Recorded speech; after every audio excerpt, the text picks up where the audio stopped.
in this country. A few years ago now, seems like just yesterday, we were talking about time becoming, you never know where in your career things happen after a while, the years blur together, but it impressed on me greatly a few years ago with Dr. John Gratz, who retired just a couple of years ago. He and I went on a number of world trips, and when I think back on it, at the time I didn't realize how amenable he was, but we went on several of them just because I had a burden to go to certain countries. I went to Myanmar, for example, because I grew up with the Eric B. Hare stories, and he was a pioneer missionary in Burma, as it was once known. We went to Laos because as a young man, teenager coming to this country in the middle of the Vietnam War, I never went, but I thought a lot about it. I still remember my number, 243. That never came up. Came up for some of my friends, and I remember one friend coming back without a leg, so it was serious business. And of course, Laos was the sort of the hidden war of the Vietnam War. And it was amazing to go to that country and see even today the results of us dropping more bombs on Laos than on Germany in World War II. Most people don't know that. And nor do they realize that the communists won in Laos. The Pathet Lao communist guerrillas rule that country today. But the trip that really affected me was almost by chance. Dr. Gratz and I had gone downtown one day, like many of us do, to catch different hearings, and there was a hearing on Vietnam. And again, I had an interest in that. It was on religious liberty in Vietnam. When we got there, though, we were surprised that after just a few moments, the hearing shifted to religious conflict in Indonesia. I remember the chairman was Elliot Abrams, for anyone that's got a long memory on events in the US. He's quite a figure in conservative politics, so he was the chairman. And they heard experts from the area, and experts, as often the case, and it gets me on the talking heads on TV. There's all sorts of think tanks in Washington, and there's people that are pontificating on stuff, and I doubt half of them have ever been to that area. Like I remember one young girl at a conference, she got up, they were talking about how to bring Iraq to heel. And she says, you know, we need to tell them there'll be penalties if they don't do this or that. I thought, dealing with Islamic sensibility, it isn't a matter of pressure and turning it up and down. You're dealing with an ideology, but simple sort of thinking. So we heard these experts, and more and more sounded like an amazing situation, because we heard that Al-Qaeda had decided to foment trouble in Indonesia, the largest Muslim country in the world. There are 200 million people in Indonesia, 95% or more Muslims. Most people don't think much about it.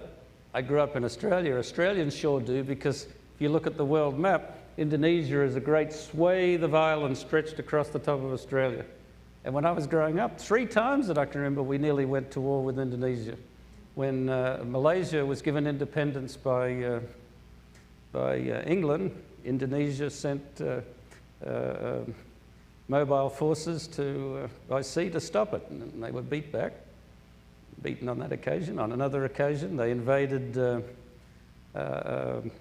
Dutch New Guinea, took it over. On another occasion, they invaded, now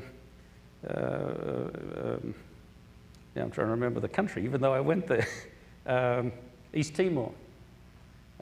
And that was a whole different trip where John and I went and saw East Timor just around the turn of the century when it became independent, the first independent country of this century. Indonesia resonated with me, and to hear that this mostly Muslim country was the subject of fundamentalist agitation was quite amazing. And what they did, and you should know this is still an operative principle in the world, is Muslim fundamentalists have determined that in their most extreme form to reform a global alliance of Islamic states, a caliphate. It's basically a grand ruler of all the Islamic lands. And so wherever they're in the majority, they want to force it into a direct Islamic state, not just a dictator over Islamic peoples. And wherever they're a minority, they want to agitate and chase the Christians and others away so that they can gain political control, ultimately to be part of the caliphate. And they picked on this part of Indonesia because out on the far east of Indonesia, in the province of Maluku and the city of Ambon, it was nearly 50% Christian and 50% Muslim. And they'd sent dozens of operatives there, and on a pretext, violence had broken out between Christians and Muslims. Big violence. There were tens of thousands of people killed by that point. What had happened when the fighting broke out, the Christian police, mostly Christian police, had given their weapons to the Christians. The military had been called in, and the military were overwhelmingly Muslim. They'd given their weapons to the Muslims, so it was a full-armed struggle. And it sounded bad. And then I remember they interviewed a kindly, grandfatherly figure from the area, and he wept as he said, "You must understand, we're not violent people. We're not violent people." And I remember the people in the audience shaking their heads and some getting misty-eyed too. And then this old guy said, he says, "We had no problem till the Christians arrived." And so you could see what was going on. So as a result of all of that, John and I decided to go. Very hard to go because while the fighting eventually stopped, it was under martial law, it was under, it was banned from tourists were banned to even come in. It's not that they would even want to. But we got in somehow. They'd promised us police escort, but we never had it. And I don't think we needed it, but it was a very tense situation. And the story I'm building to is one incident that happened while we were there. It was murder and mayhem on every front. I've never seen such destruction. The city was 300,000 people, and much of it was like any modern city, but it was in shambles. I'd say a quarter to a third of every structure was burned and abandoned. And it didn't matter whether mosques, churches, university, government, assembly building, all burned and abandoned. And an air of palpable tension. And violence apparently could break out at any time. When we met with our church members, there were bullet holes in the wall. The lectern was cracked with large caliber bullets going through it. And I asked the head elder, I said, "Do you think the fighting is going to start again?" He says, "Oh yes." He says, "I'm ready. I have my guns." So we saw the nature of it, that Adventists and other Christians were very much involved. In fact, they said that many people had been killed out front of the church, and the balcony had been used as a sniper nest to shoot at Muslims up the hill. But on one day, we made an interesting visit, first to the mayor of the city. It was a Muslim holiday, so we had to go to his home, which was kind of him to receive us there. And we came in the door, and he was sitting on a sort of a dais in his lounge room, and behind it was a big picture of the mosque in Mecca, the Grand Mosque. And he stood up and extended his hand to shake our hands, and as he did, from the side door came a leader of the Muslim communities. And the mayor said, "This is a wonderful meeting," he said. "You are the first Christians and the first outsiders to visit since the violence." He said, "If you'd come during the violence, you'd have been killed on the spot." He didn't give us a threat, but sort of makes you feel sort of tight.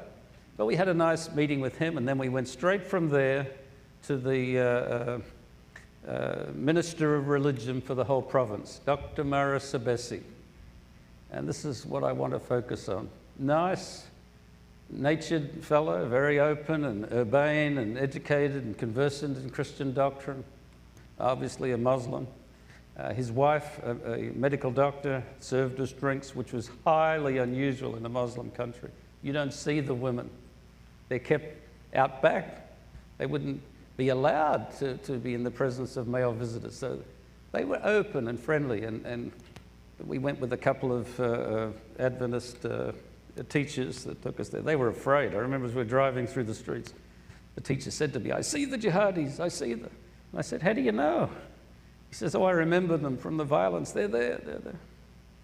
So we talked to Dr. Rosa Delia, and he dropped Bible illustrations freely, said that we should love each other as Jesus told us. And it was all very nice, very friendly.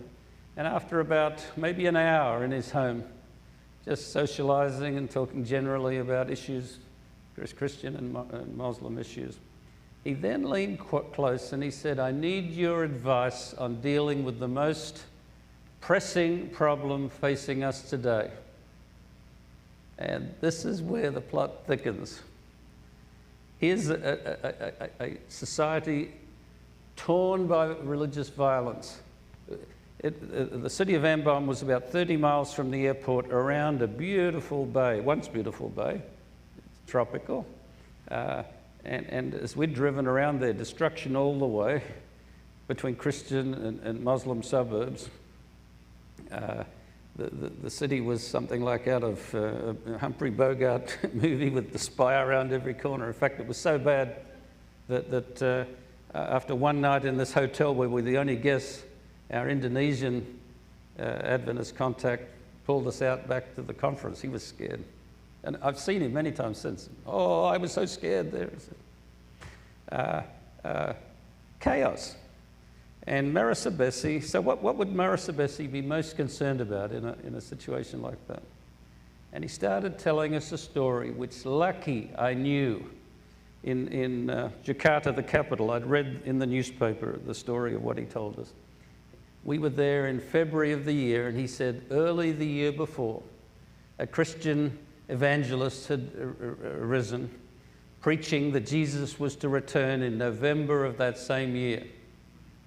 And he said tens of thousands of people had sold their property or given it away, just pretty much dropped everything, and with this teacher retreated to one of the outlying islands to await the return of Christ.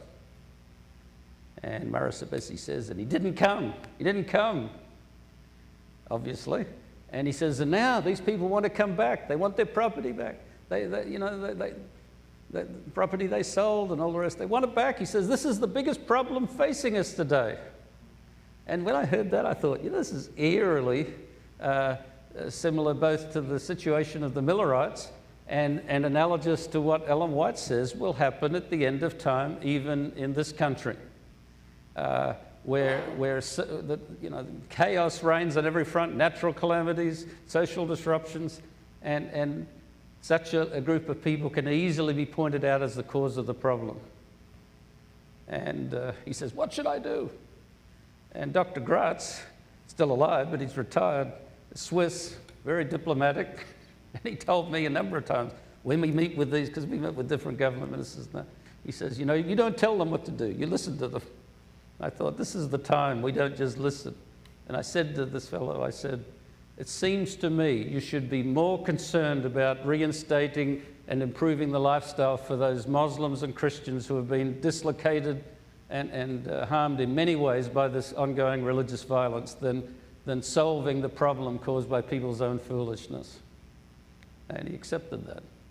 But I'm telling it to you again because it was just remarkable to me in a scene of murder, mayhem, and chaos, how easy this person in authority, without deep bias as far as I could see, he was a fairly open, well-informed person on religious questions. He wasn't a narrow-minded jihadi type Muslim by any means. How easily he could sort of fall for the trap of these are the troublers in Israel, these people that are looking for the second coming, they've caused more problem, come in on them as sort of a substitute for dealing with the greater problem. And that can easily happen here. I'm in a reading mood today, so with your indulgence, I'll read you something from Congress. This is Senate Bill number 2983.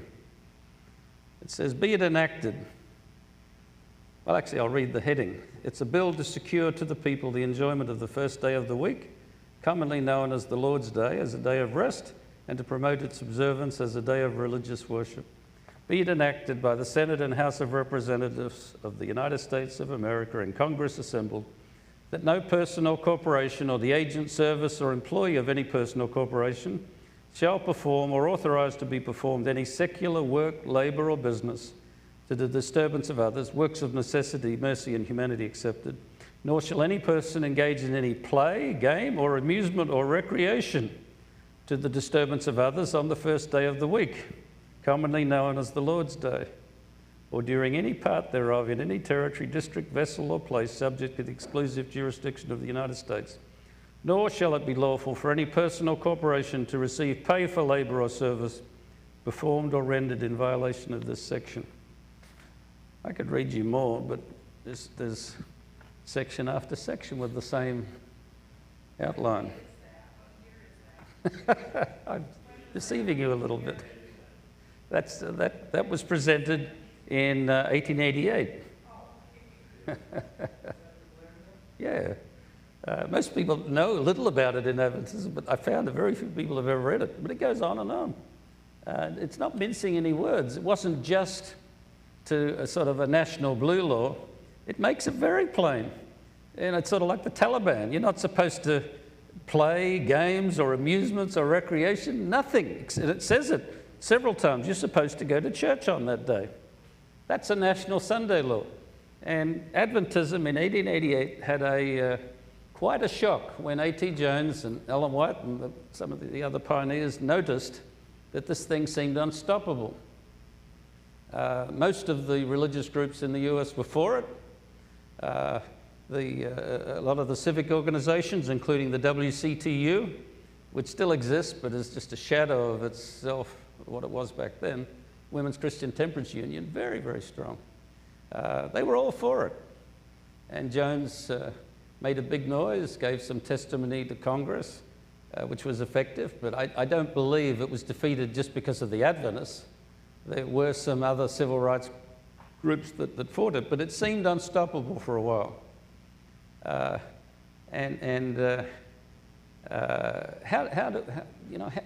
What temerity did Adventists have to oppose it? From our point of view, it was just that this would lead to persecution. It was a sign of a last conflict. But from the religionists in this country, this sounded just hunky-dory. I did some television programs at 3ABN a couple of days ago, and the guest said what I've said, but I thought it was great to hear it from someone else.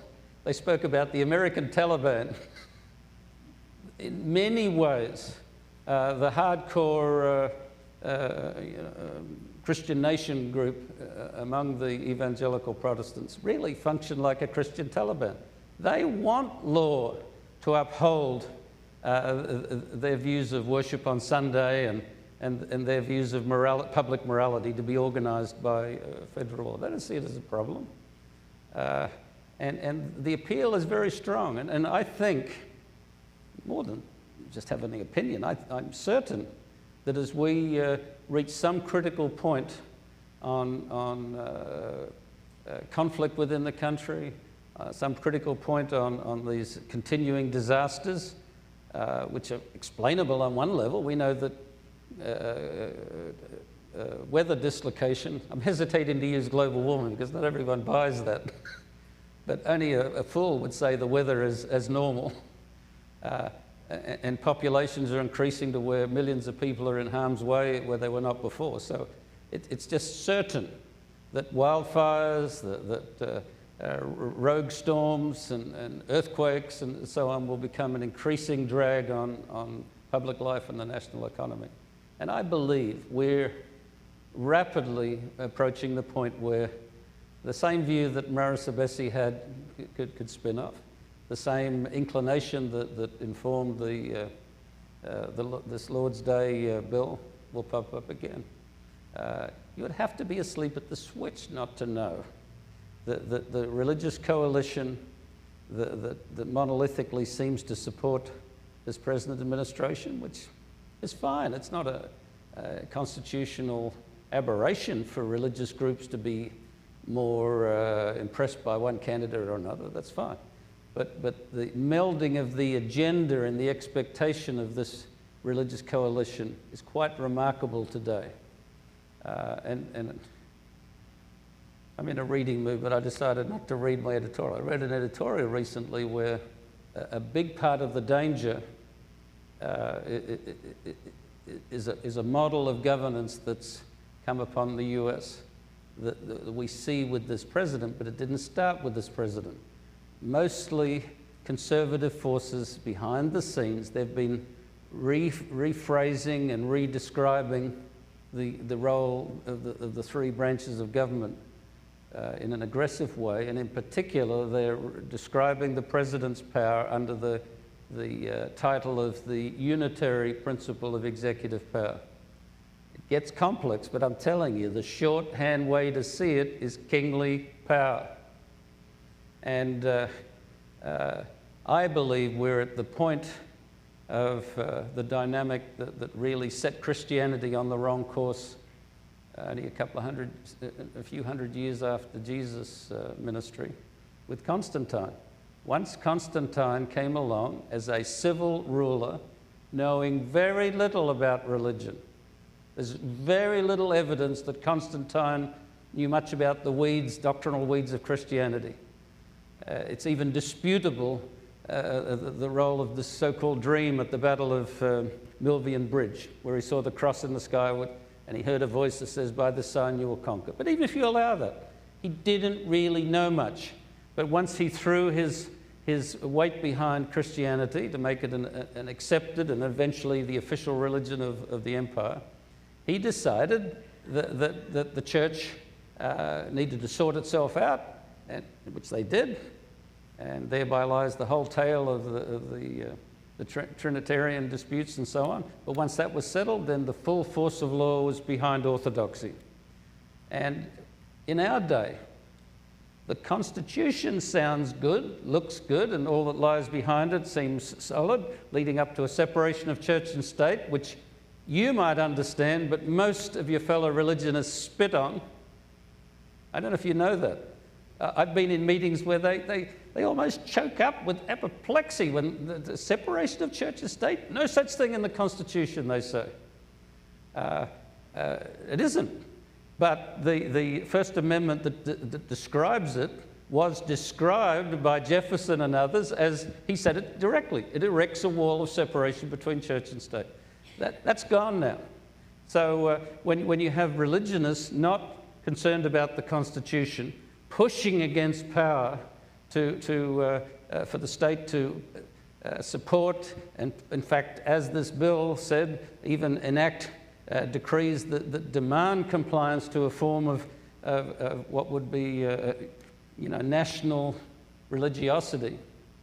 When you have that, it's absolutely enabled by a president who is not particularly beyond a 2 Corinthians type Christianity, but is determined to support religion, whatever.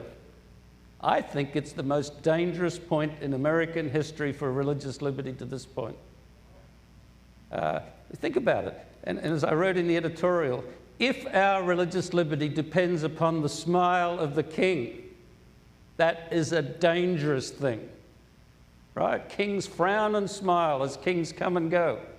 The Constitution's strength has been that it sits there for 200 years now, and then we've got the guardians of the Supreme Court and the judicial system, and the slight interpretation comes and goes, but it means what it says, and we know the history that went into it. So we are on the verge of a radical shift in how religion is administered and promoted in this country.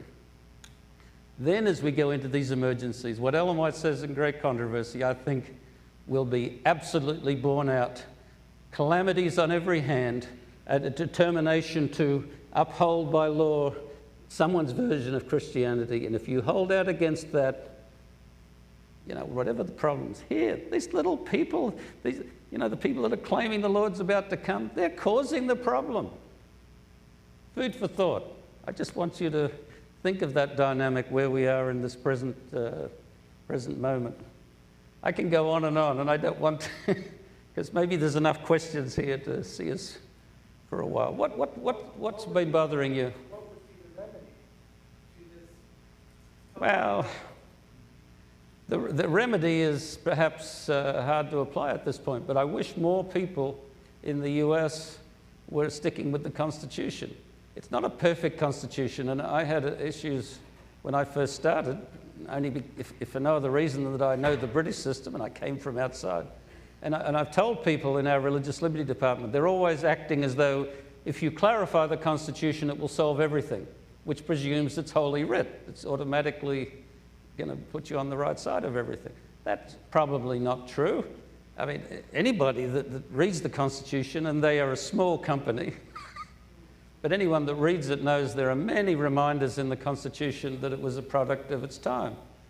Obviously, with amendments, the issue of slavery is done away with, but there are other things there that sort of intrude, because the assumptions that inform that are complex. There's antiquated things in the Constitution. It says that you can't be sued in law. What's the figure? I think it's either $10 or $20. It's a foolish amount. I think most people know that. But particularly in the Bill of Rights, which are not the Constitution, they're amendments to it, but the Bill of Rights were the condition required by the states, the individual sovereign states, for the adoption of the Constitution. Those principles are pretty sacrosanct, I think. And remember, the First Amendment, only half of it, the second half is on the freedom of the press, but the first half on religion shows that it was pretty high in their thinking. And unless you have a predetermined idea for religious exclusive authority, and I use the term that they use now, it's dominionism. Unless you're of a dominionist mindset, it's sort of obvious that they expected the federal government to hands off on religion. Not to fund it nor administer it, just hands off. But that's not the mindset right now. So if we uphold the Constitution, and given that we have an attack on it on every level, if as citizens, as well as Seventh-day Adventists, if we do what we can through our interaction with other people and writing letters to the editors and contacting your representative and so on, yes, I think there's an ability to probably not stop the inevitable, but slow it down and gain more time, in our case, to do what we need to do, to spread the gospel to more people. I've had many Adventists say, well, it's all going to happen. It's, eventually it has to happen. We can't get to heaven without it, so bring it on. I just don't think that's a smart attitude. And Ellen White, of course, spoke against that. She says we need to do all that we can to hold back what Satan has planned, because she said Satan is determined that God's people will have neither justice nor mercy, and we should do everything in our power to hold back the tide of evil. So we shouldn't be defeatists, and it's not over yet, but we're in a very tricky time. And anybody that knows history should understand how quickly even democratic, free countries can turn on a dime and become rather autocratic and authoritarian. The most recent, Italy and Germany. They were not wild and woolly authoritarian, totalitarian regimes before they were hijacked. Hello? Oh, there we go.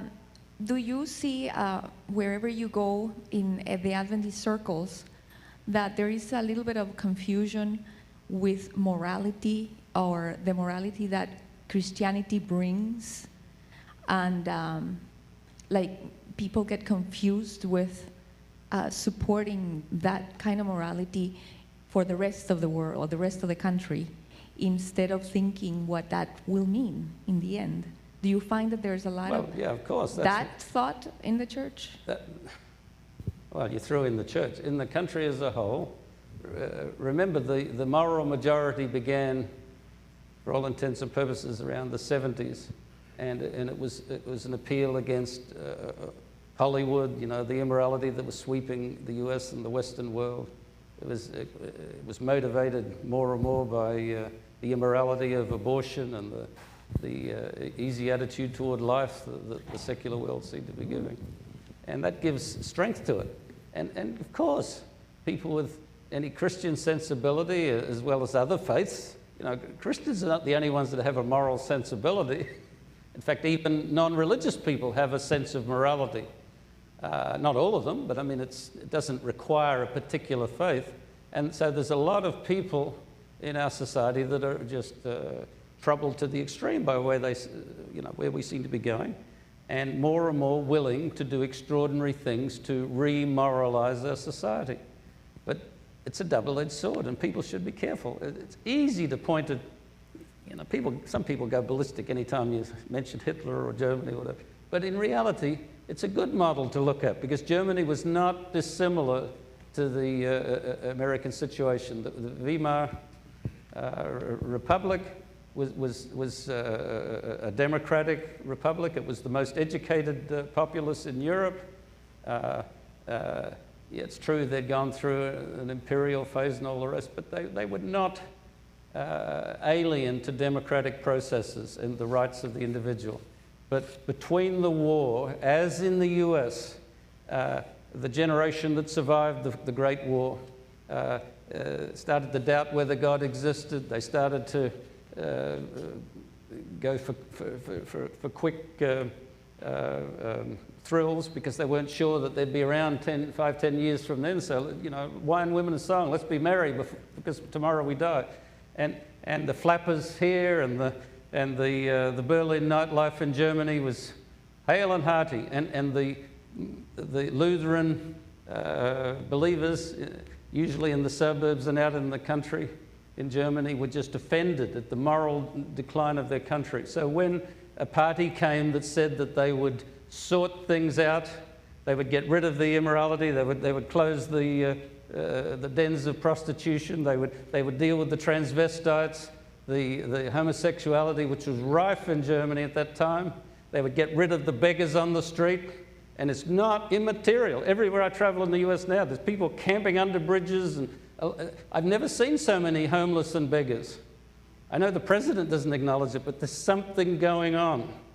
And so in Germany, this troubled these people. And so when the brown shirts came and swept the undesirables off the street and demanded that people, live not necessarily spirit-filled lives, but rigorous, moralistic style, people were behind this big time.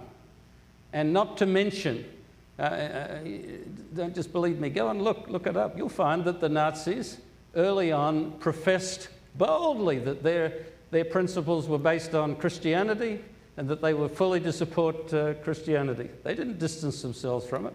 Remember, the Roman Catholic Church signed a compact with them. They had an excuse to, because they presented as a moralizing force. If they had antagonisms, it was against communism. We're still there. I mean, all but a thoroughly morphed communism in China and a few leftovers elsewhere. Communism, as the Cold War knew it, is gone. But all you've got to do in this country is mention socialism, and people start, almost their lip starts quivering. I hate to tell you, as someone that's been in Australia, Bernie, who I might not vote for him, but he's no communist. I wish he wouldn't even say it. The socialism he speaks about is just social concern that every other Western country has long since accepted. This is the only Western country where you lose your job, you go bankrupt, you're on the street. All other Western countries have a support for you. All other Western countries are determined to help with medical expenses, either with a full pay system or major help. Whether or not we get it or not is a political matter, but you should understand that these words are used to red bait people, and it's not so. And so we're following the same dynamic. We have a need for moral regeneration, things are collapsing, and the same appeal that was put before them in Germany, that here this group will solve the morality, it's a siren call, and it ended badly. Probably wouldn't go the same way here ever, but it will go a bad direction. And at the moment, the direction we're going is to empower a certain form of religion that you and I would not be overly comfortable with, theologically, nor their emphasis, because it's a here and now rather than God's eternal kingdom. The prosperity gospel people are in with this big time. So we need to be forewarned. But I've got to tell you, a huge number of Adventists in the last couple of years have just been swept, it's a mixed metaphor, but swept hook, line and sinker into the thinking that is empowering what's happening at the moment. Question here, but before the question, on the belt buckles, Hitler's army was the phrase "Gott mit uns," God with us. Any question here? Yes. In the recent past, the Pope has invited all the religious leaders of the world for a meeting at Vatican on the 14th of May. As a Seventh-day Adventist, what should we expect out of this meeting? You know the date, that's very interesting. I don't quite understand why Adventists have just noticed this now. It is a significant meeting, but this goes back to 2015 when this Pope wrote a document called Laudato Si. It was the document that lay behind his visit to Washington when he spoke to Congress, which was forget religion and forget prophecy, just as something that happened in this republic. It was a massive moment in a country that was radically anti-Catholic and had good reasons to think so. And no religious leader has ever spoken before to a joint session of Congress. To bring the Pope, the head of a church, the head of a state, you know, this is a church-state separation country. You've got the ultimate antithesis of our system of government. And he comes in and lectures them. I got a few things I can't get over, and I still am not reconciled to the fact that in a corporate or an organizational sense, our church did not respond to that. It's just amazing. I heard the speech that day. Was in the audience in the front yard of the Capitol, and we watched the Pope on the big screen. And amazing. And then he came out like the white savior of the world. And so that afternoon I had a board meeting for Liberty magazine, and I was all buzzed on it. And immediately two of the lawyers on our committee start mocking me. They said, "Oh, he's not bringing the Sunday law, you know, big deal." And I said, "Well, I didn't say he's bringing the Sunday law. Great Controversy doesn't say he's bringing the Sunday law, not directly." You know what Great Controversy says? She says, "When the leading churches of the United States, uniting upon such points of doctrine as are held by them in common, shall move upon the government to support their institutions and sustain might be the other way around, sustain or support their decrees," that's Sunday law. She says, "Then Protestant America will have formed an image." In other words, will be copying the Roman hierarchy, and civil penalties upon dissenters will inevitably follow. So it's the US acting the way Rome has acted, but still, why wouldn't Rome, you're seeing it before your eyes, be the goad to pushing us in the direction? And that document is an environmental document. And I'm just waiting for this administration to get true religion on climate change. The Republicans don't like to even acknowledge climate change. And I understand, because it's sort of a rebuke of you know, strip mining and basically capitalist endeavors to take everything out of the environment and, you know, emissions be damned and so on. There's reasons for that, but if it were just described as change rather than global warming or something that man's doing, you know, they might have come on board sooner. But sooner or later, the inevitable will have to be acknowledged. And so far, the Pope has pretty much united the whole world behind this emergency. And the document, for those that haven't read it, says this. It's about 140 pages or so, but it's worth reading. And it's a document directed to the world. It says it's not to Catholics, not just to Catholics, not just to Christians, it's to the whole world. And it says the earth is like our sister, our little sister, and she's dying. And if she dies, we will all die. And so we have to save her for our own continued existence. And early on it says, a big part of saving the world is rediscovering the rhythms inscribed by nature by the Creator. And it says, along those lines, worship on the seventh-day Sabbath is necessary.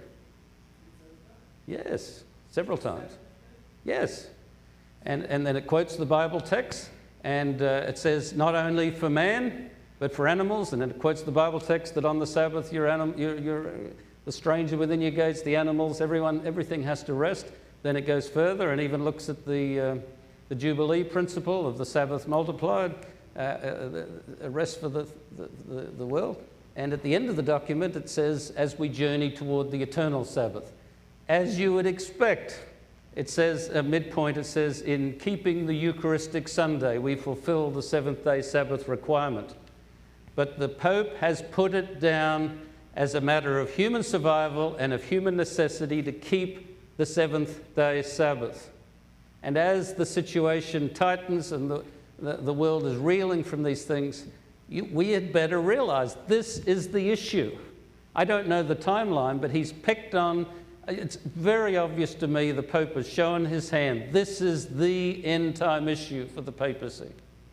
Young people have got it. Greta Thunberg, this young girl that appeared before the UN and lectured them and said, "How dare you take away our future?" Remember her? Unfortunately, Trump mocked her, and Putin also made some slighting comments. But she's gotten the attention of many countries, and most significantly, Muslim countries were holding meetings. Even in Pakistan, the government leaders got together and they touted this as the answer for mankind. It is a uniting message. Yeah, I don't know the timing, but I believe the survival of humanity and a response that involves a government-mandated Sunday worship is centered to it. In a previous document by his predecessor entitled Caritas et Veritatis, Charity and Truth, Benedict also talked about the environment and the economic collapse, which happened in 2008, the year it was written, and capital and labor issues, national sovereignty, the whole deal. And he said at the end of that document, he said, there is a need for a global authority with the power to act and to enforce. I mean, might as well take it out of Revelation.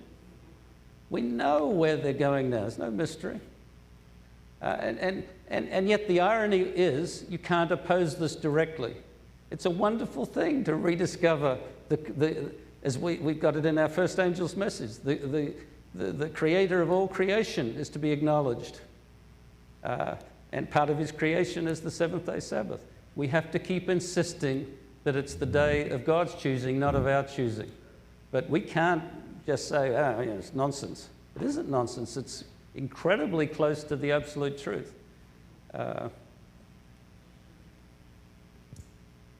Help me correct this perception that I have. I tend to see the Religious Liberty Department being primarily concerned about the conservative, about the right wing.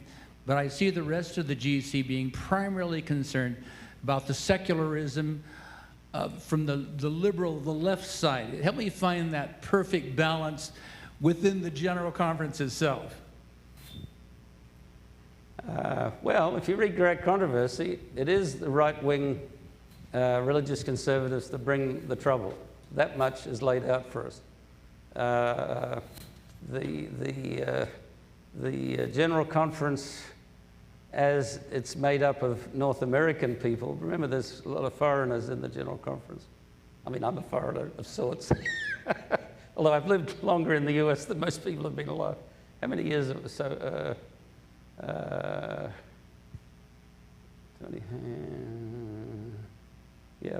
45 years I've lived in this country, so I could sort of include myself.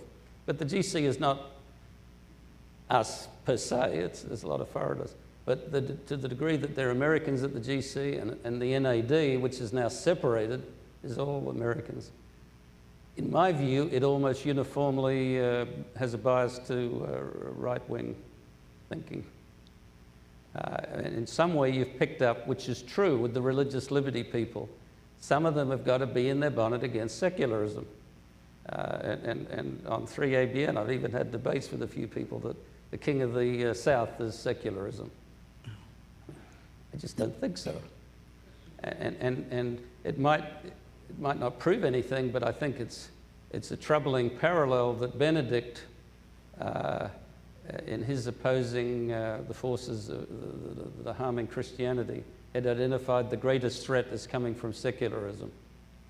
But in reality, the greatest threat for religion, secularism tests and expands religion. Religious competition destroys other doctrinal or religious viewpoints. They're the mortal enemies. Maybe I should explain it further. Benedict, in his first speech at Regensburg, did anyone remember his Regensburg speech? You actually do, but you didn't know the context. He gave a speech early on and the Muslim world rioted. Remember that? He offended them by talking about violence in Islam. That was his Regensburg speech. I've read the speech many times, and he wasn't really intending to attack Islam. He didn't think they would go bananas on a plain story from history, because it was a dialogue between a Muslim a Muslim general from Iran besieging Constantinople and the emperor, and they discussed the nature of religion and violence. What he said in that speech was troubling to the extreme. He said that Christianity too was once violent, which I don't buy. Christianity was very non-violent in the early days. The Romans complained that the Christians went too easily to the lions. It wasn't fun. But you buy his logic and it's sort of nasty. He says it once was violent. What made it non-violent was adopting a Hellenistic rationality.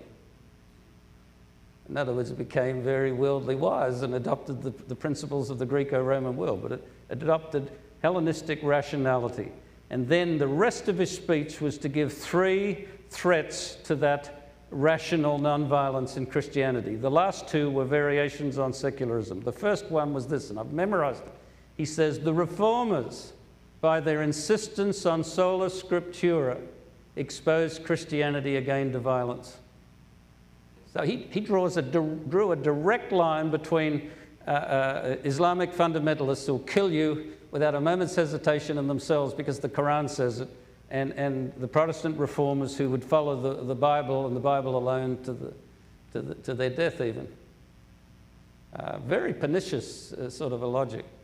But I just don't buy this idea that secularism is the ultimate enemy. Secularism bleeds Christianity dry, that's true, but it is not directly an antagonist. And you've really got to reach deep into secularism to see the current conflict between gay rights and Christianity is purely that issue. There's a social thing and even not misunderstanding, but variant ways of reading the Bible that go into that. And as well as that, a lot of the debate between the gay rights and religious rights doesn't have to be. It's provoked by both parties. Yeah. I don't know how to bring this up, but I know several people that were disturbed by Ben Carson's comments that the division of church and state is outmoded. The what is outmoded? The division of church and state is outmoded. Did Ben Carson make that statement? Yeah. I hadn't heard it. I mean, it doesn't surprise me, but I didn't know that he had. And my daughter I take that back. I didn't hear him say it, but I read his book, which I presume was ghostwritten anyhow, when he was running for president. There's a book that he brought out, and in his chapter on church state, yes, he says that. But again, I don't believe Ben Carson knows. He's not an expert on such things, any more than the president that he's allied with. But they've become pawns in a big game by some people that do have a hard opinion and are ready to run roughshod over the Constitution to get it. You know, what's clearly happened in the last couple of decades is remember the religious right was started off as the moral majority. Moral majority. They believed that when the votes were counted, they would turn out to be this hidden majority that would reveal itself. They've never gotten enough to absolutely in their own right gain political power, right? And they're no different from any other radical political movement that becomes revolutionary. They start off by thinking that they stand up on a hill and ask the peasants to come to their cause. When they don't, then they form an army and attack the peasants and revert to force. So they've got to the end point that they didn't get what they want through the means, the limited political engagement. So now they see a political figure that they can use as a champion, no matter that he doesn't share their views, at least understand them. He's one of the most anti, in his lifestyle and attitudes, he's the most anti everything they stand for, but he will do because they want to win. And I've listened to a lot of their talk shows for years, and it scares me. They have decided to go for broke. And they're also linking with a lot of just plain right-wing types who the Cold War warriors. I mean, I'm sure enough of you can understand this. I came to the US in the mid-60s when we were in the middle of not only the Cold War, but we were being churned up by the civil rights movement and the Weathermen and Symbionese Liberation Army and violence on campuses, the Vietnam anti-war stuff. It was a wild mix. We dealt with it all different ways. And we've hung on, and communism's collapsed. At least the Soviet Union form of it, which was the closest to a real threat to us. And when that collapsed, there was an existential crisis with these right-wingers. They always believed, if you know a bit of your history, that you can go back and read Secretary of Defense under Kennedy.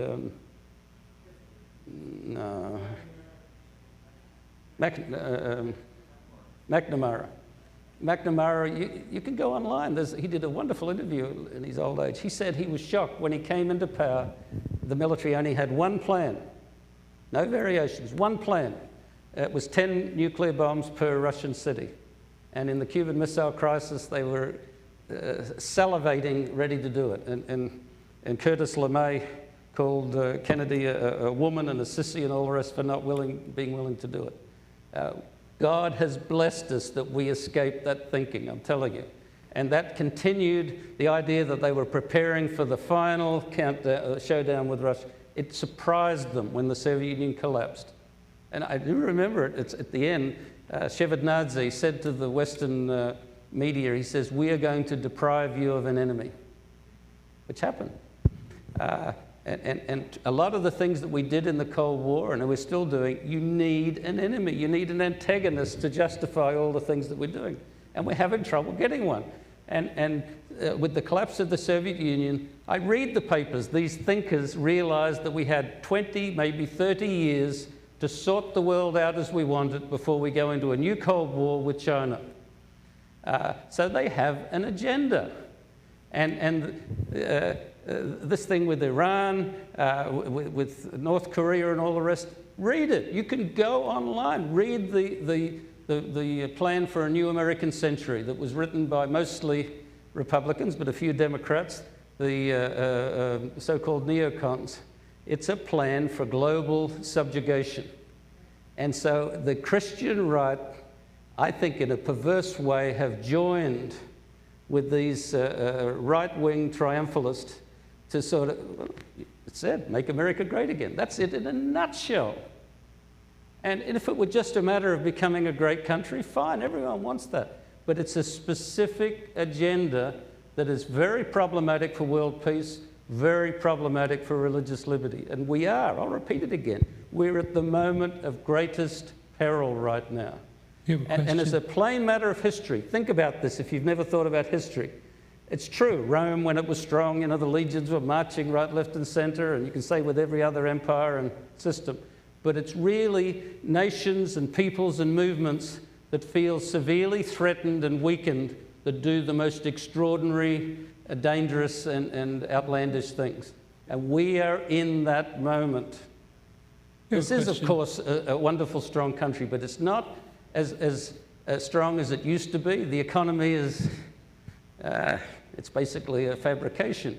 And yet some of our top people can't imagine that we would allow China to trade more than us.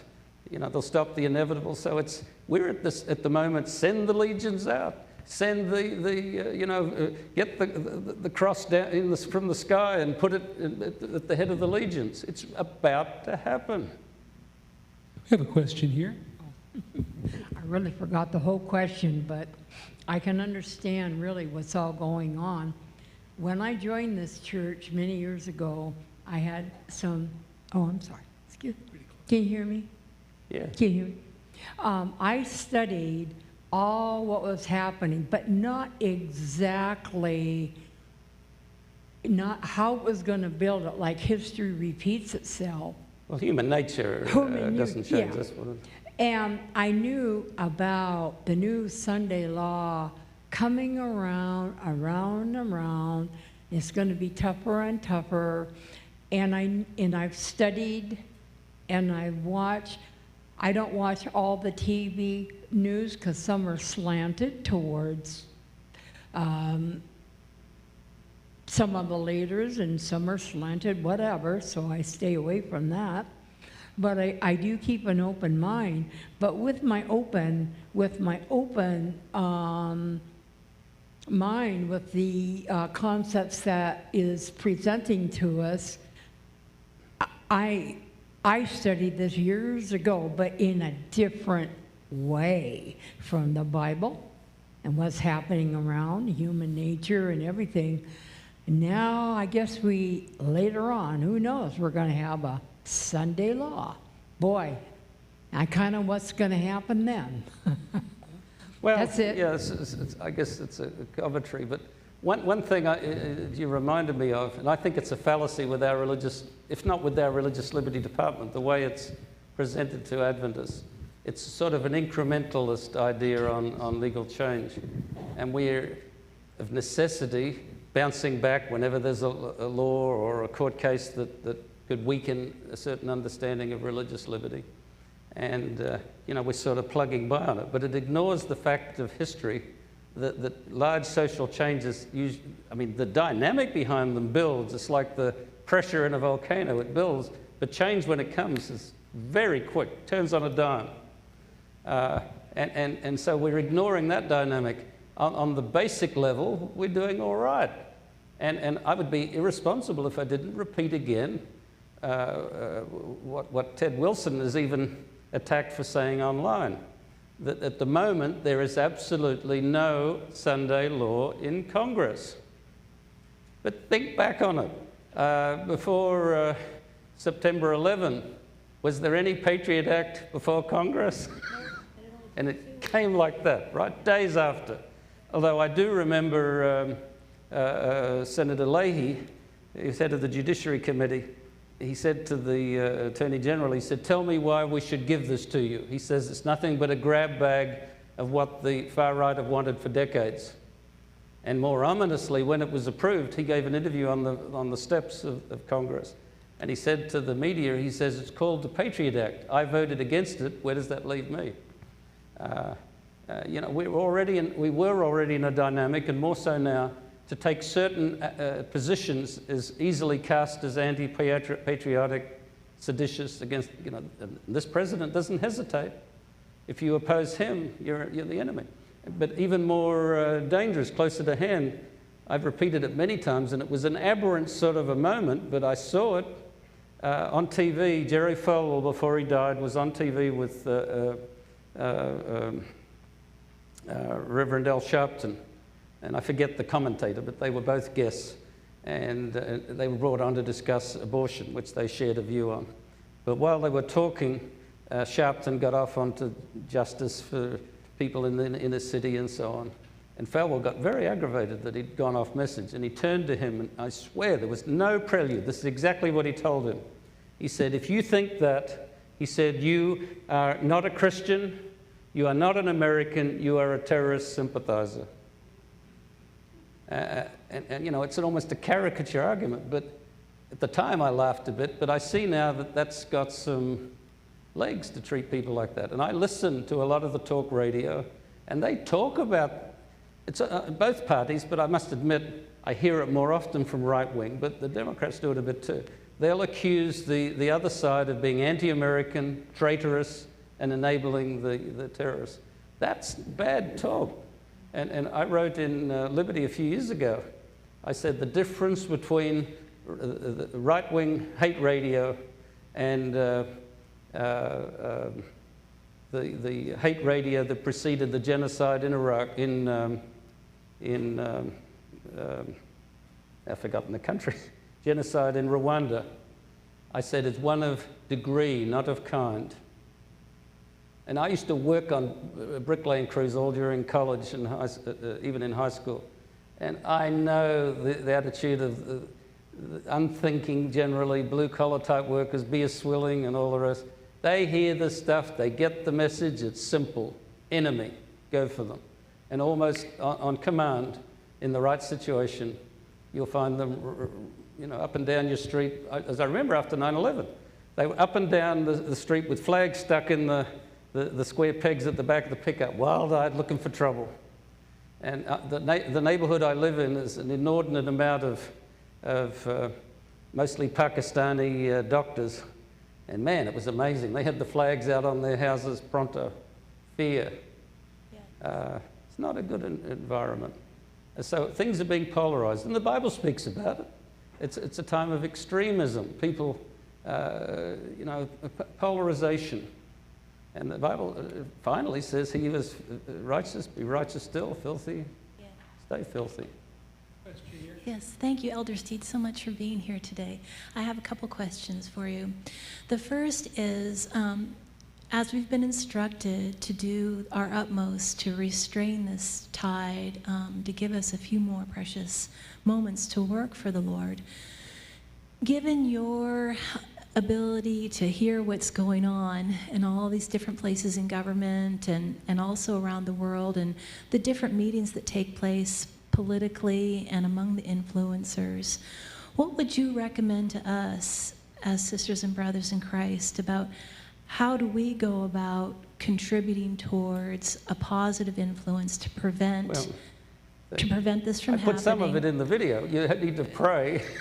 I'm sorry, you can do whatever you want. If you're not praying for the right thing, God is not as likely to act on our behalf or on his behalf, us doing what he wants. You certainly can continue to fund what we're doing with Religious Liberty, Liberty Magazine in particular. But I also said before, we need to be activists. Send letters to the local newspaper.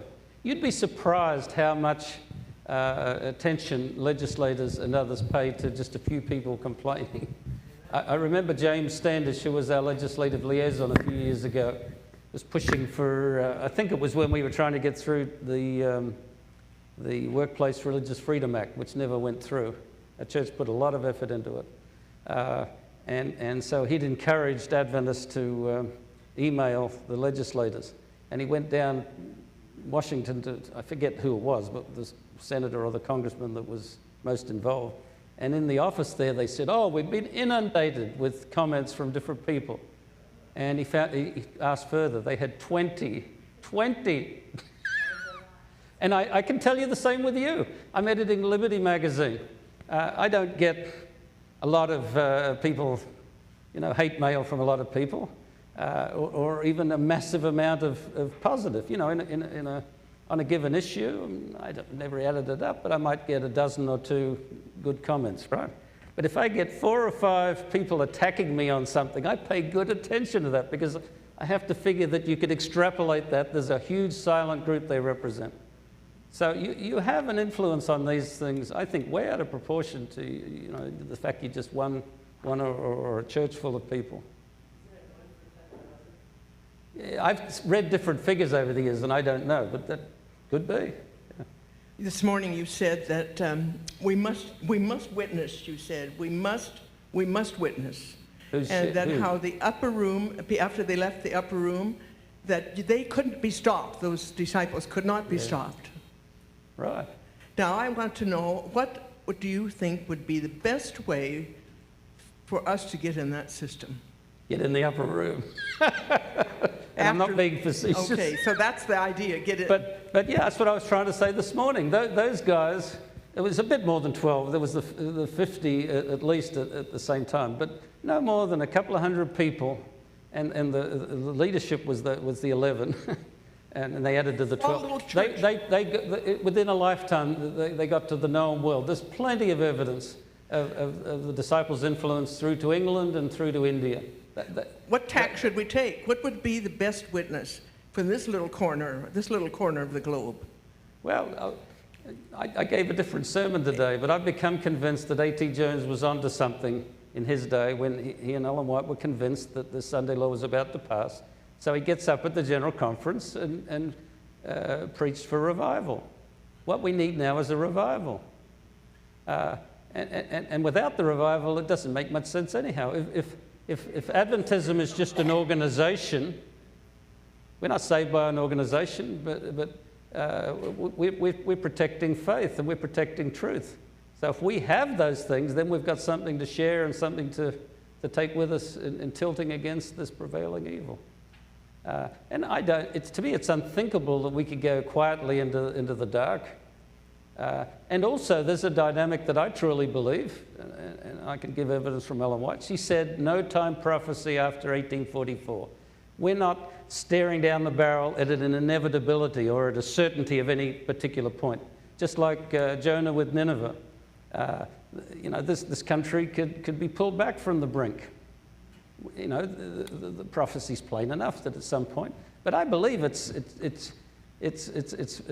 fluid. In fact, I think it's even more fluid than we imagine. What about Jesus standing up before the crowd in his time, and he said, you're going to see the Son of Man coming into his glory? I know some preachers like to say, well, they saw that at the Mount of Transfiguration. It's pretty obvious that he saw the possibility that it could all be accomplished within a lifetime.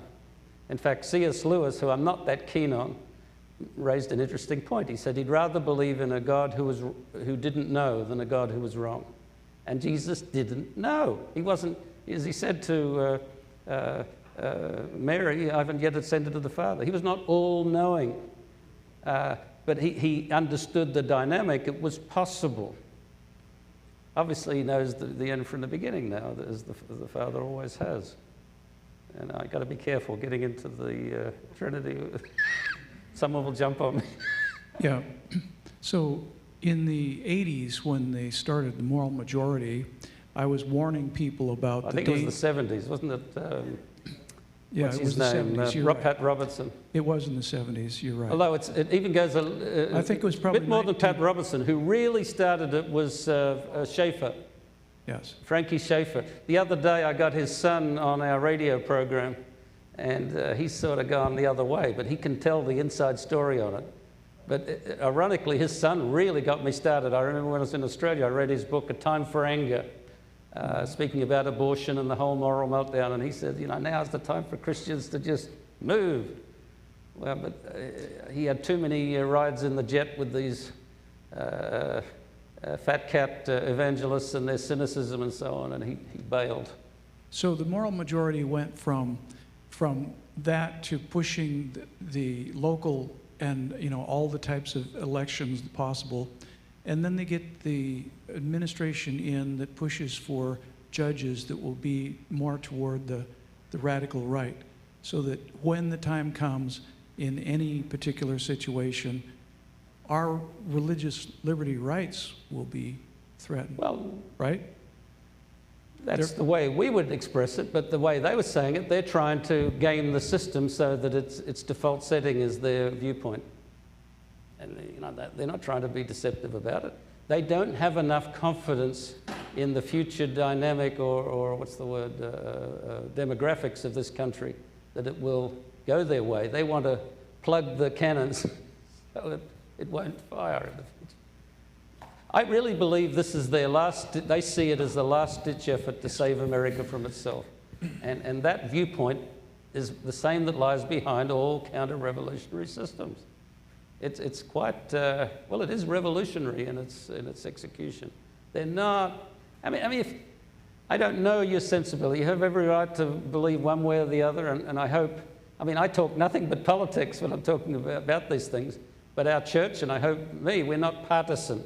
We don't recommend one party or another. We never tell people who to vote for. You have every right.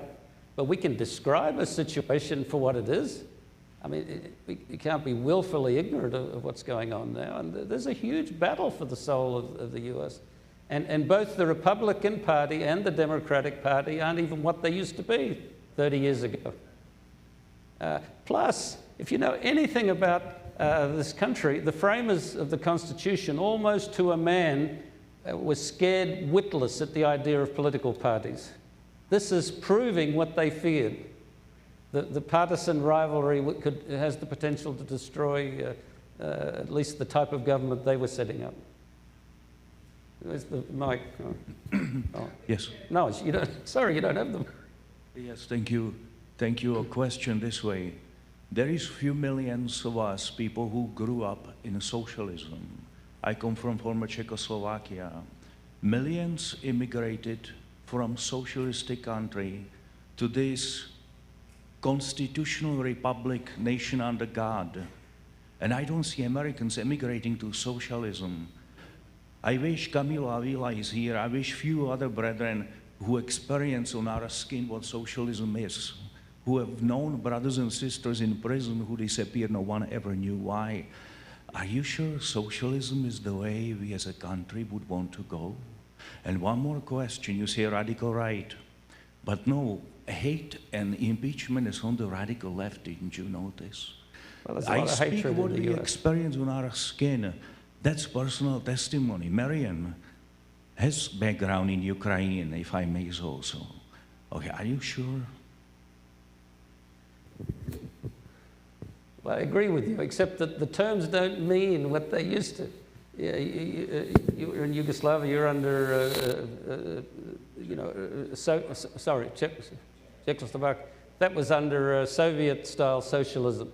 But that's not the same as the socialist tendency in Europe, which you might say it can morph in that direction. But and think about it, even in World War II, you had the Germans who were the National Socialists, right? Mortal enemies of the communists. So they're not necessarily the same. But all the thing that we can warn about to church members is these radical political parties that promise a lot and have the potential for total control of the economy and of what you believe and what you do. They're to be feared.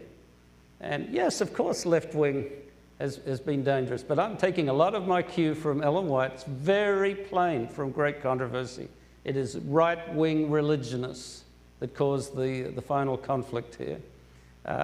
And the US is hardly under leftist threat. I mean, it's a joke. Yes, there's leftists, and you know, I laugh at Bernie, what's his name? Sanders. Yeah, I mean, he sort of glories in calling himself a socialist. And it's no wonder that Putin is supporting him, because they would love to have him as a straw man against Putin. Sanders, I think, is unelectable in this country. This is not a socialist-leaning country. Never has been. But Eugene Debs from history and so on, there's been socialists that have made a fair showing at different times. But socialism is also tied up with people power and the unions. And just understand the reality.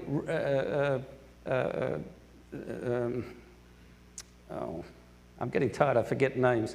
President Reagan destroyed the union power in the United States. Unions are very close to defunct. Go to Australia, go to England, go to Italy, and you'll find what unions can do. They can close the country down. They're emasculated here. Socialism, liberalism, it talks a good game in the popular press, but it doesn't have strong political power. This country, you scratch it a little bit, and it's hardcore right-wing. Always has been. To think anything else is to deny history. Sorry? Actually, we shouldn't fear the leaders of our country. Wow. Fear us, the people. Well, that's the theory, but that's, yeah. Well, we shouldn't fear them now anyhow. Fear him, as Jesus said, it takes away could take away your soul and can turn you to hell, not the one that can destroy your body. the idea that perhaps, well, give me both the strengths and weaknesses of voting for any candidate based upon a one-issue platform. Well, you sort of answered that. It's dangerous, isn't it? You know, Ellen White gave advice on voting, and she said we should be very careful because we share some moral culpability for what that person does after we've empowered them. You know, I don't think, you know, we're going to be damned to hell forever if we vote with good conscience on someone and they do horrible things. But we're just morally complicit if we empower someone that does good or bad. And we need to think about it. And yes, it's very dangerous. This is where the right wing themselves have been led down the garden path, and they've deluded others, choosing one single issue, anti-abortion. You know, I think Adventists should have the same view on abortion as the religious right. It's a horrible thing. It is destroying the image of God and God's creation, treating life lightly. But think about it. They're not overly concerned, those same people by and large, about poverty in the inner cities, the homeless and all the rest. Not at all. They're not overly concerned about adoptions, the kids who'd be saved from abortion. What do you do with them? Very hard. I know this from firsthand. Very hard to adopt kids in this country. That's why people, even Angela Jolie or whatever, go to China or somewhere.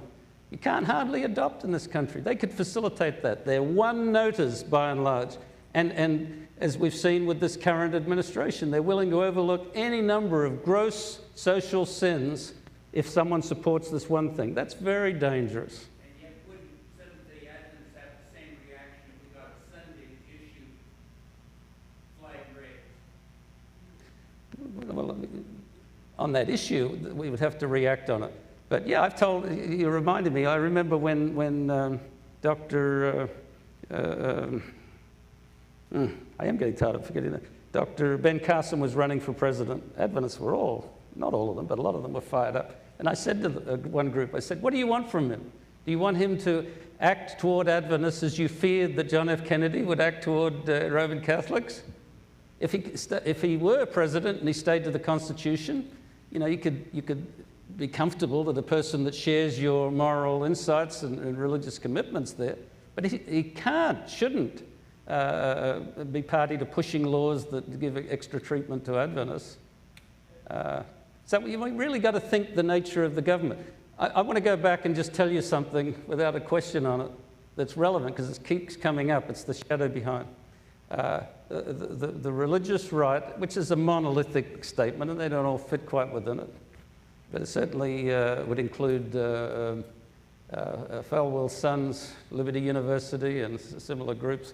The Bible Museum in Washington, recently put in place by the Hobby Lobby billionaires. These groups have a very harsh political agenda. And one term that they all will pretty much accept nowadays is dominionists. They are dominionists. And even dominionism, I think, is problematic because it picks up from where God created Adam and Eve and gave them dominion over the animals and so on. But their type of dominion is not custody, not stewardship. It's the ability and the right to do with the earth as you want. You know, mine this place or cut the trees down till there's none left. Mine this place. You know, no conservation. It's just mine. I do it as I want. I earn the money. I get to keep it. That sort of thinking. But dominionism comes directly from a group that's still puttering along in the background and are very influential called the religious reconstructionists. And they have an agenda that should frighten anybody, Christian or otherwise. They want an Old Testament United States. And you can go online and find their stuff. I've bumped into them over the years many, many times at the Christian Booksellers Association. They have a big booth there. Anytime there's a major group of Christian leaders at the White House, their leader, Gary North, will be there. They're very influential, and they gave rise to dominionism. And Christian Reconstructionists should worry you. About 18 months ago, one of their representatives was on TV, and he said that they had rethought their previous plan on dealing with gays. As stated previous to that, after a 6-month cooling off period when they gained power, there would be mandatory death for adultery, homosexuality, and Sabbath breaking. Right? It's in their writings. And he said that they had thought on homosexuality that if someone kept quiet about it, they wouldn't apply the penalty. So that's their concession. But actually, they've revealed themselves more than you might think. In the last several years, on a number of occasions, groups that are highly or groups and leaders that are highly influenced by Christian Reconstructionism have gone to Africa and consulted with the different governments and helped them set up their policy on gays. It's shown what they want, because in one case, they were still on the plane on the way back when that country passed the death penalty for gays. So they make professions of kindness in this country, but when they have the ability to put it into practice, it's a very hard-edged form of, rough Old Testament justice as they see it. I don't think they'll ever gain power, but they are influential. They're shifting the attitude of the group that want to create a Christian America. They're shifting it into this absolutist mentality. And the great irony is they're much harder in their application at the moment than the Roman Catholics are. You have to face it. At the moment, Roman Catholicism is going through a period of openness. The Vatican II dictates, especially on human rights and the ability to choose and change your religion. They had passed a document called Dignitatis Humana. That's holding for now. But when they drift back from it, yeah, watch out. But at the moment, it's the radical, hardcore Old Testament Christian group that are pushing for such things. So dealing with prophecy and end-time events. So we've grown up that some event or something will kind of bring the whole country together in unifying. So our country right now, you have 40-45% on each side, 10-15% in the middle, a fair amount of the leadership on both the left and the right. There's a real hatred. So how do you see what type of event or something that would get someone that loves God with all their heart and someone who hates God with all their heart, what type of event or something would bring those two sides together to say, let us unite with these people we hate to do X, Y, or Z? Do you know either of those two people? The what? Do you know either of those two people? No, I don't, but I know what I mean is there is no such thing as a total hater. That hate people are on the side. spectrum, and so one way or another they can coalesce to I mean, it's happened in many, many countries. And one thing you have to remember, I don't know, you had a number to potential responses, who this stands for. I don't know, maybe there's a rule of thumb, but I know from studying history, you don't need a huge number of any population for a revolution. My guess is 5 or 10%. You don't need the majority. Most people will go along with whatever. All the studies have shown that. They respond to authority. It's worrying when you have a growing extremist movement. It's much more worrying than trying to look at the percentage, because I don't think it needs to be that much. So you're saying that a lot of people are like sheep, really? Of course. Yeah. Study the Russian Revolution. Yeah. I mean, when Lenin went in there, he hardly had any followers. And they capitalized on events, just like Cheney after 9/11. He says, don't let a good emergency go by. They warped it in their own direction. And we're in the time of emergencies.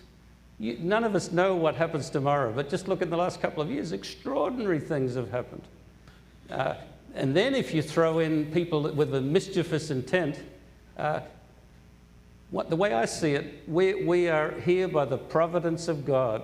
If it was the actions of men, we'd have been liquefied or gone up in smoke long before. I agree.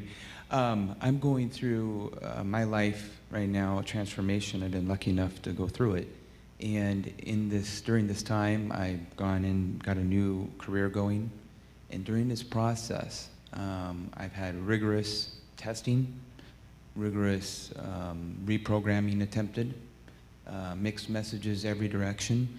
And what I'm concerned about is now that I'm getting plugged back in, they've got intuitive software now, local, that is trying to do the job for you. So it's where artificial intelligence is meeting real connection with people and meeting all kinds of different conjecture going on outside, the office and inside the office. And as I'm going through this experience, as I'm trying to sustain that energy, keep myself serenity going, while they're bouncing off me and bouncing off, and they send everybody at me to try to show me and push me toward a thing to do that I don't in my mind. It doesn't feel right, taste right, it's not right. So as I sustain that moment, I'm trying to grow from it and also allow them to grow and bounce things off me. But there's a lot of energy in this room constantly here. And I've gone through a 3-hour deposition, so to speak, where I've got one gal manager, and there's a lot of negative and positive energy in this area. The question is, Bellevue is like an epicenter, in my opinion. We've got everybody, and everybody's coming here, and just a lot of different feelings. And I think what I'm learning is for me, what's helped is I keep walking with the 4 agreements in one side of my mind, I have to, where I found that don't assume, don't take things personal, always do my best and be impeccable with my word. While on the other side of my brain, as I'm working through this life, I do it with love, compassion, and some tolerance. Okay. The other day I was going through some papers. I've got a basement full of my father's goods. He died suddenly, and my mother stayed on in the home for nearly 10 years. But when she went very quick. And I had to drive down from Maryland and pack everything up in a house and put a house on the market and bring her back. And she died very quickly after that. And I just haven't had a chance to resolve any of it. I got massive amounts of stuff. But for one of the few times the other day, I was looking through a box of my father's stuff, and I found handwritten sheets that he'd written, I guess, thinking we'd read it one day, but he didn't give it to anyone. It was just his musings. And I was impressed. He said there that he had consciously decided to test everything in this life against the Bible and Ellen White's writings. And I remember when I talked to him, he could be frustrating at times. Whatever I'd say, it would come back through that filter. And, on a certain level, at the time even, I thought, he's been closed-minded. But, we're entering a phase where it's almost impossible for the average person to decide what's truth. There's information coming at you from every angle, and not neutral information. The computers are manipulating you purposely, right? The oversight of if not the government, then agencies that the government's connected with are coming at you at every angle, predicting what you'll say. They give the input, they check the output. At some point, you're pretty much going to have to make your choice and lock down. And it troubles me to even think that, because I do think most Adventist problem is we don't know enough of the Bible nor of current events. But we're entering a stage where, I'll give you a prediction, and I hope to live to see it. I expect to live to see it. I don't think it'll be more than 2-3 years from now that you will encounter projections of beings, that you'll see someone, right? They could do it now young kids go to concerts where dead rock stars are on the stage performing along with live ones. Right, a hologram can be done pretty well. But I know the technology that's coming, you will hardly be able to tell the difference unless it's just not substantial. It's entering into the crazy realm, even on a simple level. I remember, this is a level of control. I remember when we first invaded Iraq, each patrol in Baghdad, one of the soldiers would have a laptop, and anyone they'd meet, they would scan their iris. And of course, then if they scan a guy next day up in Mosul, they would suspect him of something. But I read recently that those devices are now a little handheld thing. It's only about $100 and some, and they're in the process of making them available for all the police. But now he doesn't have to come up to you. Policeman can be sitting in his car near an intersection, and he can scan everyone's iris from a distance. And like in China, they have hundreds of thousands of cameras all around that are scanning irises. You are tagged every moment. And further, I believe, that on the checkout, you're not far off from where you'll do some sort of a thumb swipe and it'll take your DNA and unlock everything. We're entering into a magic kingdom that's almost science fiction. And what does the Bible say? A time when you can't buy or sell unless you have the mark of the beast. So the technology is not with any deep cynicism, is delivering control mechanism where you can't believe what you see, and others probably are seeing more of you than you realize of yourself. I remember the guy from an Adventist guy that works at the main computer center in Washington with the government, came to talk to me a couple of times. And he had eyes that lent accentuation to his attitude, big buggy eyes, but he said, you have no idea. He said, they don't have to know who's an Adventist. He says, since they're gathering everything, when you put that down in a matrix, he says, there's a huge hole around the Sabbath. Your travel, your purchasing, your everything about you that they're gathering. And for better or worse, the US government has decided to gather everything. Everything. Whether it's cell phone, anything electronic, all the radio, everything. It's all being stored in massive supercomputers. And I remember a bit of a scandal in Washington a few years ago when it came out that it was called Carnivore. They've changed the name since because that sounds sort of bad.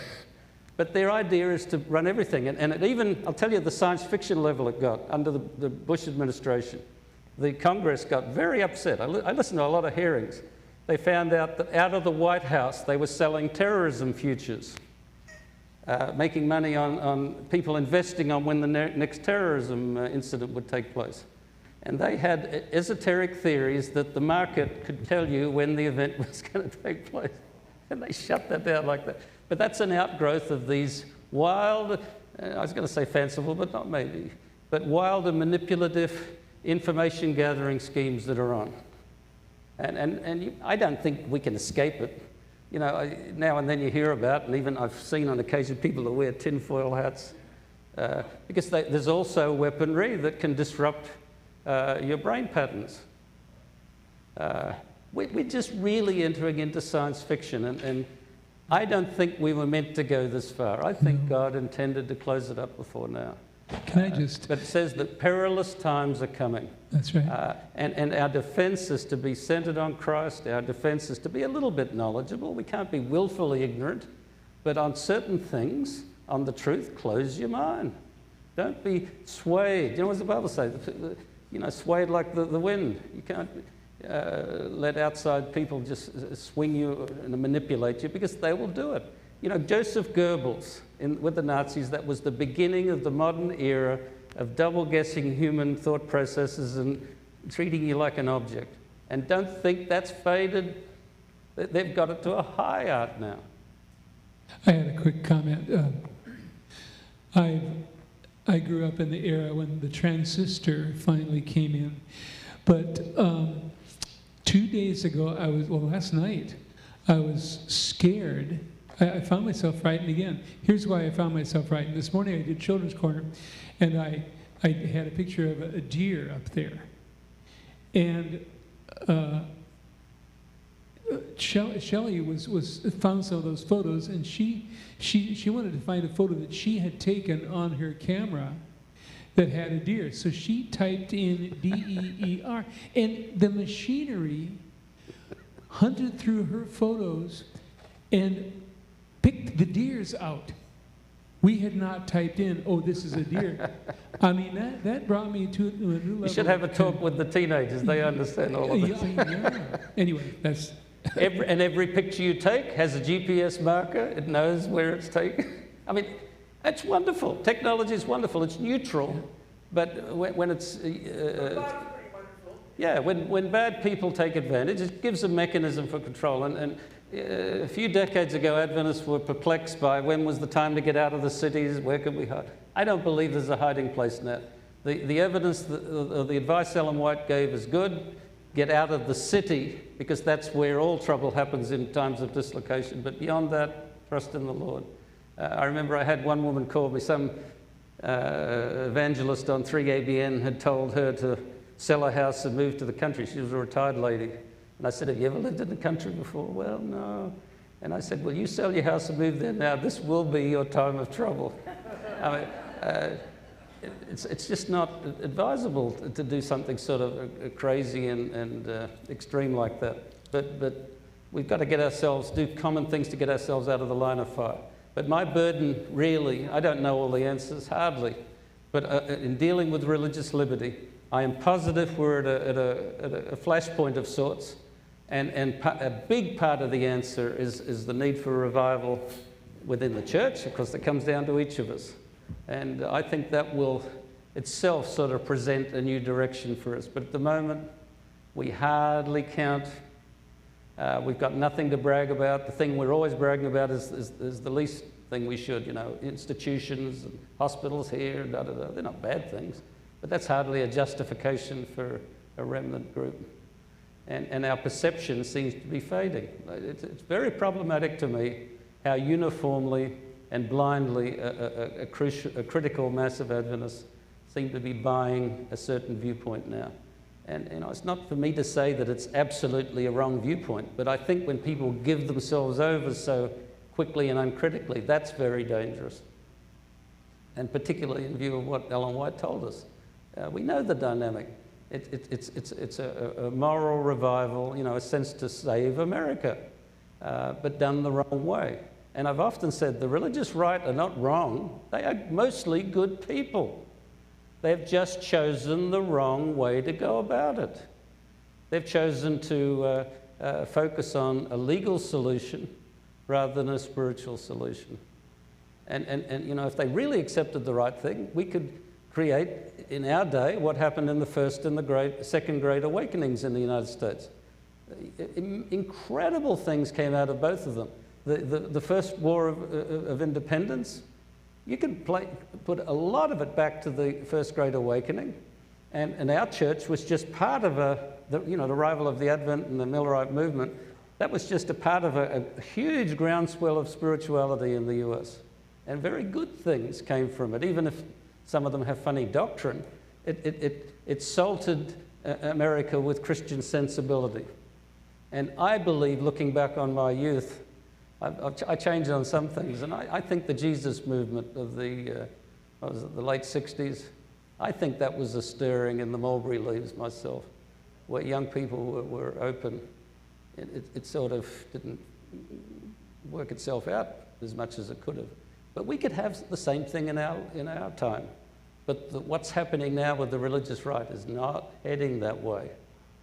I mean, it may call itself a revival, but if nothing else shows the readiness in the US is the rise of these independent mega churches. People just want spirituality. They don't want organization. They don't want doctrine, but they know they need something. And, they're not giving them what really they need, but they're ready to be socially involved. They want to feel good about higher values. And so, I don't think it's too late. I don't think God's Spirit has been withdrawn yet, but something's happening. Maybe it is fading back. I just want to end. I probably shared it last time, and I don't have it in front of me, but I remember enough to share with you. To me, one encouraging thing was on 9/11, we were all shocked. Who could have expected that?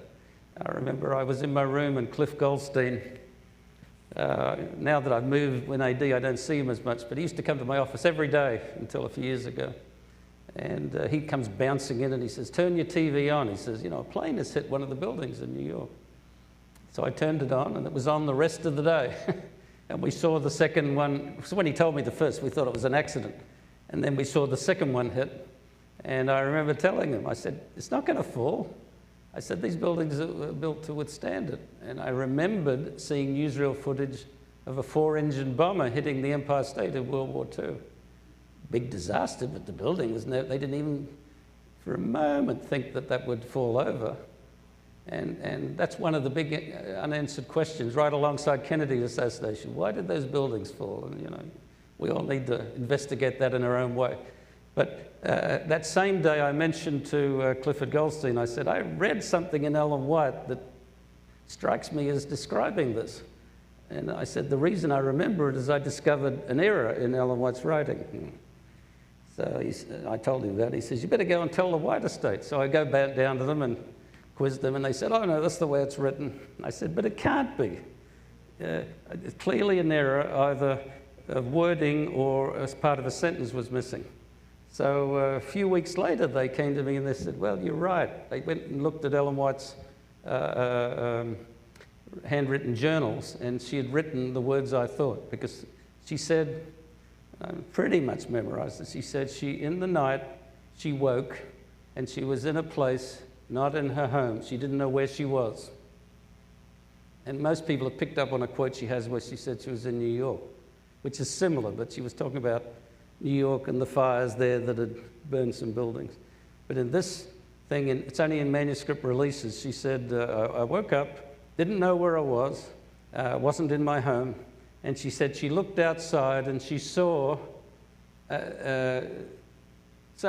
said, I looked outside, this is the disputed thing, and I heard expression after expression, period.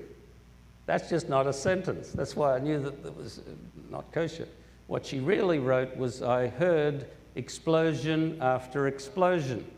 And there were two big explosions when each plane hit. And she says, and I saw balls of flame and arrows jetting out, and sparks jetting out like arrows. And that's what both of them are like, right? And she says, and in a very few minutes, the entire block of buildings was falling. And on 9/11, 3 buildings fell, but it was one block. And she says, and the cries and mournful groans came distinctly to my ears. And that's what I remember about 9/11, the howl of desperation as the buildings came down. And then she says, and I called out from my raised position, where am I? And where are my family? And she said it was a voice that spoke. It said, it didn't tell her where she was, and it said, do not be afraid, it will not come near you.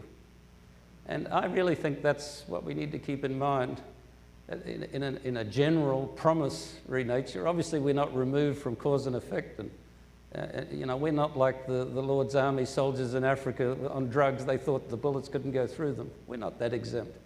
But if we're about the Lord's business, that promise does apply. Do not be afraid, it will not come near you. And just as the apostles went on to some incredible deeds before they were finally, in a number of cases, martyred. But when, as Paul found, when they were doing what God wanted, be stoned, you could be imprisoned or whatever, nothing could stop you. So keep in mind with this, do not be afraid, nothing will come near you. And remember David, he was an interesting guy. I'm still not sure how he could be a man after God's own heart, but we'll have to find that out. But, he says he was trying to call down hellfire on the wicked, remember? And he says, then I went into the sanctuary and I saw what was going to happen for them. The wicked are getting their just deserts. The wicked world is getting its just deserts. But our salvation is in the sanctuary. Our salvation is assured. God is going to send angels, excelling in strength, to be with those that are his faithful. A few years ago, Adventists were in an apoplexy of fear that we would have to stand during the time of trouble without a mediator. Sort of forgetting the whole thing. Don't need a mediator when God is finally giving the full protection. That's when you're locked in under his wings, right? So we have much less to fear than the worldlings about what's coming on the world. Just like the first few plagues on Egypt, of course there's a general effect, but as things sharpen, God's people are protected, not picked on to a greater degree. And the scene that I love in Great Controversy, Ellen White says that God shows his power at midnight. And she speaks of the people in prisons under death sentence and so on.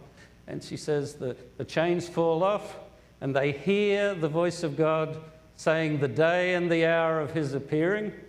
So it's some little time before God comes. They walk out, the wicked can't touch them.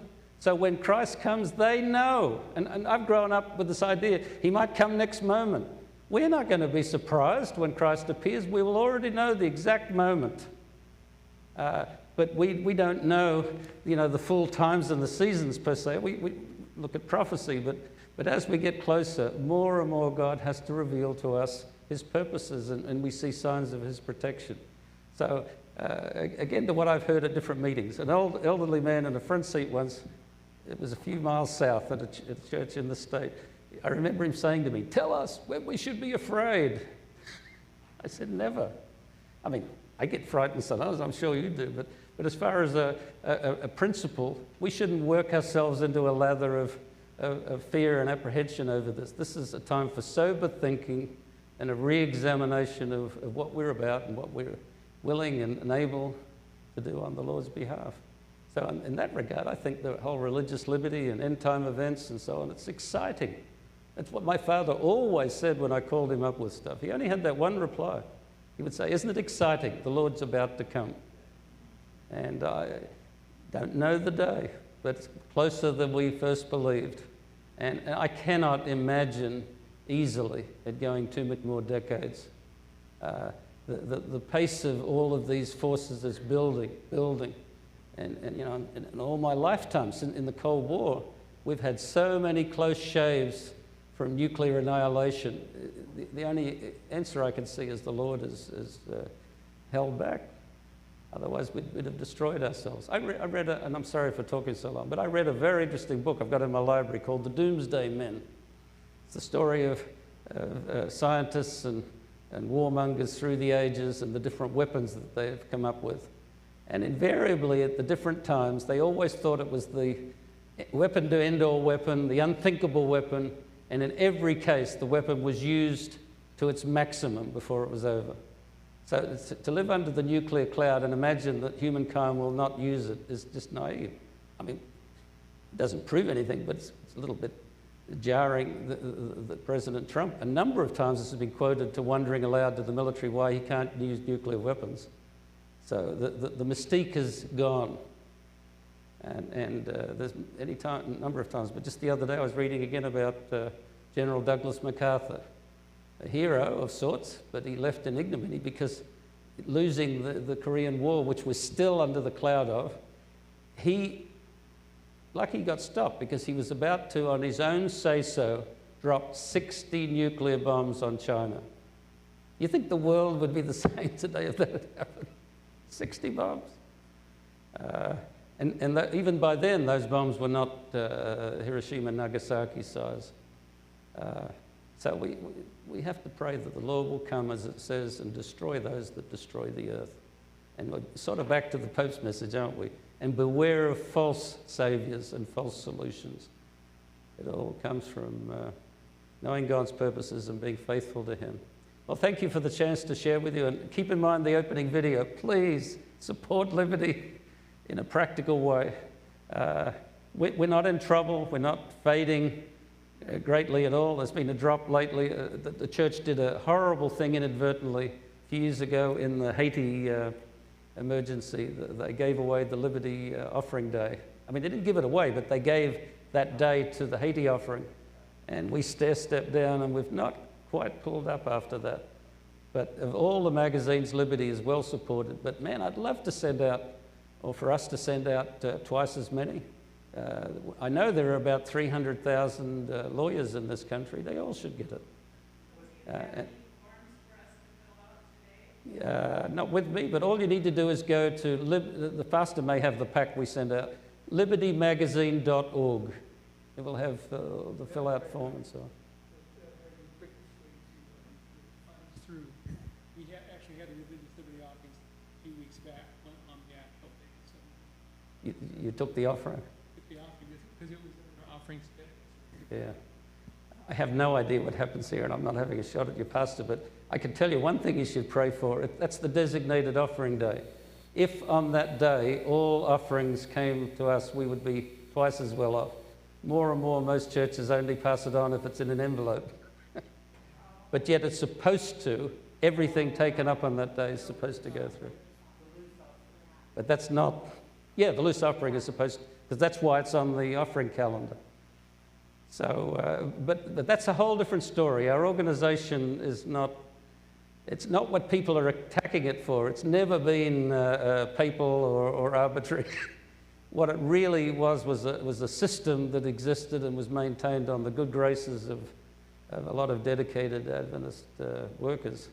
But with the recent debates, including women's ordination, a lot of rancor has come into the system, and people are just not, at all levels, they're not following through. And the thing that you need to pray for, you be recording me? Well, pray for this. There is some indication that this union will not replace the Religious Liberty Director for the union. Pray that this union will see the importance of religious liberty. I mean, that's the very least, to have one person and an assistant perhaps carry on very important work with legislators, remember, with other church groups, and of course with members going around and then working with lawyers, intervening and defending in the workplace. It's a very important work. But even if that individual, whoever it might be, wasn't doing as much as they could, for a church to just depart from an emphasis is an abject sign of defeat. I'm still mulling over on my father's behalf what it means for a Seventh-day Adventist church. Ellen White said once the temperance was her favorite topic. We don't have a temperance department anymore. You know, a brainwave at the GC decided that they could consolidate and change departments around, and out of the dust, the health department emerged, but no temperance department. A great opportunity lost. And so I would hope that never would we do the same with religious liberty. So first weapon, prayer, and second, if you've got it, monies toward what we're doing will be greatly appreciated. Thanks very much.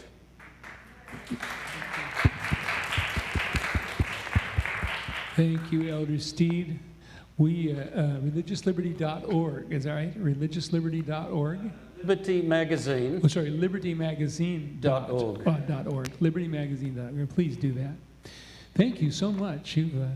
You've spent a lot of time with us without a water bottle, so I'm going to let you get a drink here. Thank you, everybody, for staying. Your attendance proves that you are. This is a very important topic, so please be praying about it. Follow his advice. Let's bow our heads and thank the Lord for his liberty to us. Thank you, Lord, for your goodness. You have carried religious liberty to really a shocking extent by how much freedom you have allowed us. You will come, you will restore order and justice, and you will do so under a transparent way which provides us, everybody, an opportunity to see how just and how right you are. Help us to pray for these same ends in our nation, in our local governments, national governments, all those tumultuous governments around the world who need stabilizing wisdom. Let your Holy Spirit move freely and powerfully in each of these areas. Take Elder Steed safely back to his home and us to ours. In Jesus' name, amen. Yeah. I'm heading to the airport very shortly. So pray for me as I try to sleep on the plane tonight. Yeah.